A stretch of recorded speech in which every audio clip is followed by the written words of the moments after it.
Google play points ব্যবহারকারীদের জন্য এসেছে নতুন একটি সুইপস্টেকস, যেখানে 20,000-এর বেশি প্রাইজ জেতার সুযোগ রয়েছে। কিন্তু বাংলাদেশের প্লে পয়েন্টস ইউজারদের জন্য এখানে রয়েছে একটি গুরুত্বপূর্ণ বিষয়। আজকের ভিডিওতে আমি সেটাই দেখাবো। তো প্রথমে আসি সুইপস্টেকসটা কি। এই সুইপস্টেকস এ আপনার প্লে পয়েন্টস ব্যবহার করে এন্ট্রি নেওয়া যাবে।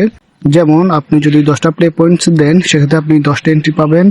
100 প্লে পয়েন্টস দিলে 105টা এন্ট্রি, 1000 প্লে পয়েন্টস দিলে 1100টি এন্ট্রি, আর 50,000 প্লে পয়েন্টস দিলে 60,000 এন্ট্রি পাওয়া যায়। তবে মনে রাখবেন, এন্ট্রি নেওয়ার সময় প্লে পয়েন্টস আপনার অ্যাকাউন্ট ব্যালেন্স থেকে কেটে যাবে। এগুলো এন্ট্রি নেওয়ার পর সাধারণভাবে ফেরত পাওয়া যায় না। এখন আসি সবচেয়ে গুরুত্বপূর্ণ প্রশ্নে, বাংলাদেশ থেকে কি এই সুইপস্টেকসে অংশ নেওয়া যাবে? গুগলের অফিসিয়াল রুলস অনুযায়ী এই সুইপস্টেকসের জন্য পার্টিসিপেন্টকে ইউনাইটেড স্টেট এর রেসিডেন্ট হতে হবে। তাই বাংলাদেশ থেকে সরাসরি এই সুইপস্টেকস এ এলিজিবল হওয়া যাবে না।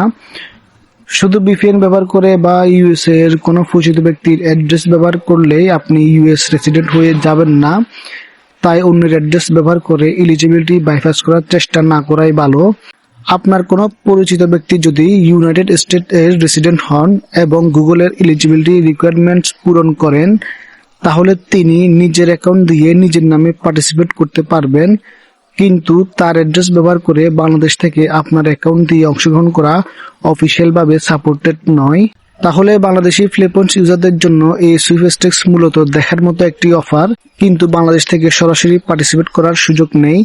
তবে অনেকে এটাকে অন্যের অ্যাড্রেস দিয়ে বাইপাস করে অংশগ্রহণ করে থাকেন। এর আগের অনেকগুলা ইভেন্টে অংশগ্রহণ করছিল। তা আপনি যদি ওইভাবে চান, তাহলে ওইভাবে ইউনাইটেড স্টেটে আপনার যদি কোনো পরিচিত ব্যক্তি থাকে, তাহলে তার অ্যাড্রেস দিয়ে পার্টিসিপেট করতে পারবেন। কিন্তু আপনার প্লে পয়েন্টগুলো কিন্তু চলে যাবে আপনার অ্যাকাউন্ট থেকে। তো এটা কিন্তু লিগ্যাল না। তো আপনি যদি এভাবে করতে চান তাহলে করতে পারেন।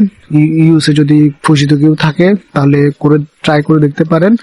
তবে আমার রিকমেন্ড থাকবে যে ট্রাই না করাটাই ভালো, যেহেতু এটা ইলিগ্যাল।